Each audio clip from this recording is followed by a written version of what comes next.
प्रिय छात्रों, सुप्रभातम। आज मैं संगीता यादव फिर से आपके सामने उपस्थित हुई हूँ। कारक उपपद विभक्ति का वीडियो नंबर 11 लेकर के, जिसमें हम आपको सप्तमी विभक्ति अधिकरण कारक को लेकर के सेंटेंस बनाना सिखाएंगे। क्रिया के आधार को अधिकरण कहते हैं और उसमें सप्तमी विभक्ति का प्रयोग होता है। अहम नगरे वसामि, मैं नगर में रहती हूँ। मैं कहाँ रहती हूँ? नगर में रहती हूँ। वह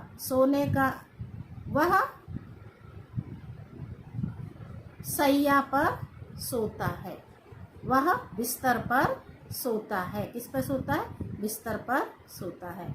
तो सह शय्याम शेते, किस पर सोता है? बिस्तर पर। सोने का आधार क्या है? बिस्तर है, इसलिए बिस्तर में सप्तमी विभक्ति का प्रयोग हुआ है। अब हम उपपद विभक्ति का प्रयोग करेंगे यहाँ पर। तो पहला है, नियम नंबर 1 में हम पढ़ेंगे साधु असाधु। साधु का मतलब अच्छा और असाधु का मतलब बुरा। साधु असाधु, कुशल निपुण, वटु, पटु, वटु नहीं क्या है? पटु, प्रवीण, दक्ष, पंडित, सबका मीनिंग क्या है? निपुण। साधु का मतलब अच्छा, असाधु का मतलब बुरा, और कुशल, निपुण, पटु, प्रवीण, दक्ष, पंडित, इतने शब्द कौन कौन से थे? कुशल था, निपुण था, पटु था, प्रवीण था, दक्ष था, पंडित था। सारे शब्दों का मीनिंग एक है, क्या? निपुण। शब्दों के योग में सप्तमी विभक्ति का प्रयोग होता है। कृष्ण मातरि साधु अस्ति, कृष्ण माता के लिए अच्छा है। कृष्ण मातरि साधु अस्ति, कृष्ण माता के लिए अच्छा है। कृष्ण मातरि साधु अस्ति, किसके लिए अच्छा है? माता के लिए अच्छा है, इसलिए माता में सप्तमी विभक्ति का प्रयोग हुआ है। अगला है, दुर्योधन पांडवों में असाधु था। दुर्योधन पांडवों में असाधु था, मतलब दुष्ट था। तो असाधु शब्द के योग में हम कौन सी विभक्ति का प्रयोग करेंगे? सप्तमी का। तो कौन दुष्ट था?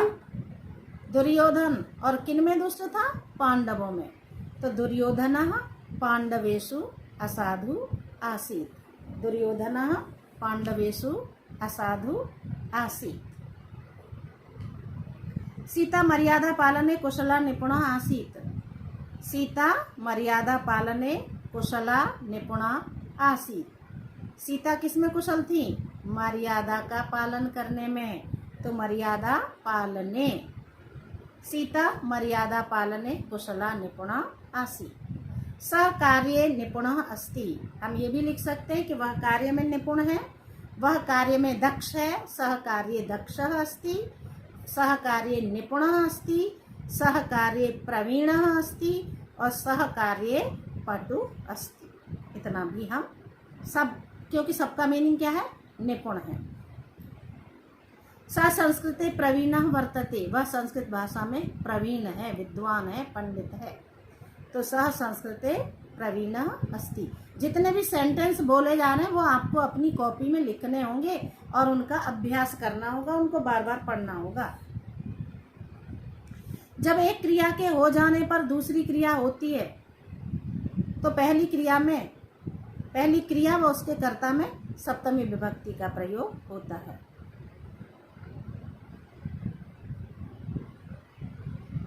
सर्वेषु शयानेषु विमला रोदति। सर्वेषु शयानेषु विमला रोदति, सभी के सो जाने पर विमला रोती है। जब सब सो जाते हैं तब विमला रोती है। तो सर्वेषु शयानेषु, दोनों में कौन सी विभक्ति? सप्तमी। पहला कार्य है हमारा, पहला कार्य हुआ कि सभी सो गए, और दूसरा कार्य है विमला ने रोया। तो पहले कार्य में और उसकी क्रिया में, दोनों में सप्तमी विभक्ति का प्रयोग होगा। तो सर्वेषु शयानेषु विमला रोदती, सभी के सो जाने पर विमला रोती है। सूर्य अस्तम गते कमलानि म्रियन्ते, सूर्य के अस्त होने पर कमल मर जाते अर्थात मुरझा जाते हैं।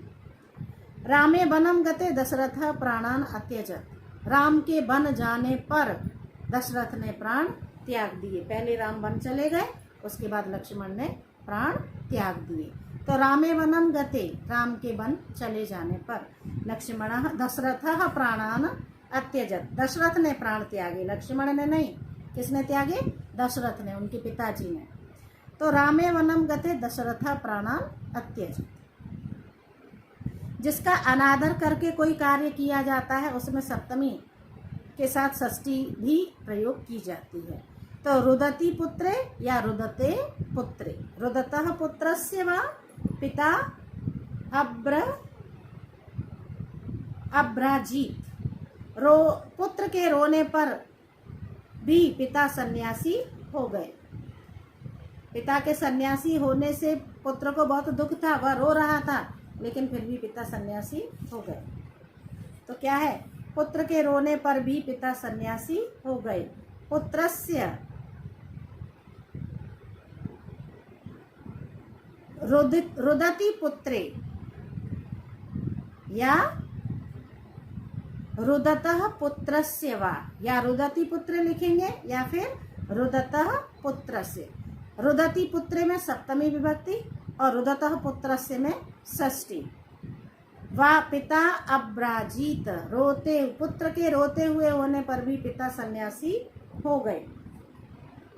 स्नेही अभिलाष, स्नेही प्रेम करना, अभिलाष इच्छा करना, इन दोनों धातुओं के योग में सप्तमी विभक्ति का प्रयोग होता है।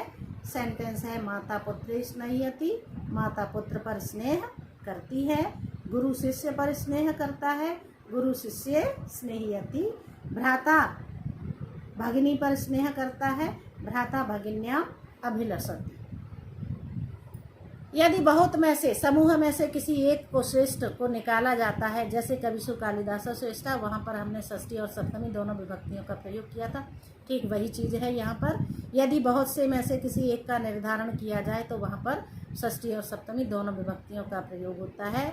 छात्रों में राम श्रेष्ठ है, छात्रेषु रामः श्रेष्ठ, या छात्राणाम रामः श्रेष्ठ, दोनों ही सेंटेंस हो सकते हैं हमारे सही।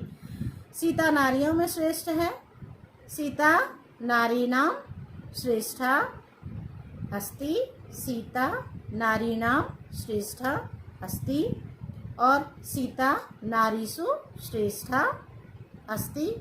तो नारीषु भी लिख सकते हैं और नारीणाम भी लिख सकते हैं, षष्ठी और सप्तमी दोनों विभक्तियों का प्रयोग कर सकते हैं। अनुरज योगे सप्तमी, अनुरज के योग में सप्तमी विभक्ति का प्रयोग होता है। अनुरज का मतलब भी होता है अनुरक्त होना, प्रेम करना, स्नेह करना। चंद्रगुप्त के प्रति प्रजा का बड़ा अनुराग है, राजा चंद्रगुप्त के प्रति प्रजा का बड़ा अनुराग है। तो चंद्रगुप्ते दृढ़म अनुरक्ता प्रकृत्या, चंद्रगुप्ते दृढ़म अनुरक्ता प्रकृत्या। राम के बन जाने पर दशरथ मर गए। किसके बन जाने पर? राम के। तो रामस्य वनम गते दशरथः मृतः, हम ऐसा भी लिख सकते हैं, और रामे वनम गते दशरथः मृतः, हम ऐसा भी लिख सकते हैं। तो मैंने आपके प्रथमा से लेके सप्तमी तक की, द्वितीया से लेके सप्तमी तक की कारक उपपद विभक्तियों का प्रयोग करना आपको बता दिया है, और किस किस के साथ में कौन सी विभक्ति का प्रयोग होता है ये भी आपको अच्छे से समझ में आ गया होगा। इसके बाद वाले वीडियो में, वीडियो नंबर 12 में हम आपको बताएंगे कि सर्वनाम शब्दों का प्रयोग करके हम किस तरह से वाक्य बनाएं। कारक उपपद विभक्ति, कारक चिन्ह, ये सब कुछ किसी भी भाषा को समझने के लिए उसके व्याकरण को भली भांति समझना होगा, तभी हम उस भाषा को शुद्ध, परिष्कृत और परिमार्जित तरीके से किसी के भी सामने प्रस्तुत कर सकते हैं। इसलिए संस्कृत भाषा को सीखने के लिए शब्द रूप, धातु रूपों को याद करते रहना, तथा मेरे वीडियो जो हिंदी से संस्कृत बनाने के लिए जितने भी वीडियो मैं बना रही हूँ उनको सबको ध्यानपूर्वक देखना, सुनना और जो सेंटेंस मैंने बोले हैं वो आप अपनी कॉपी में लिखना और उन्हीं से संबंधित दूसरे सेंटेंसों का अभ्यास करना होगा, दूसरे वाक्यों का आपको अनुवाद करना होगा, तभी आप संस्कृत भाषा को सीख पाएंगे। मेरे चैनल को लाइक, शेयर और सब्सक्राइब जरूर करें।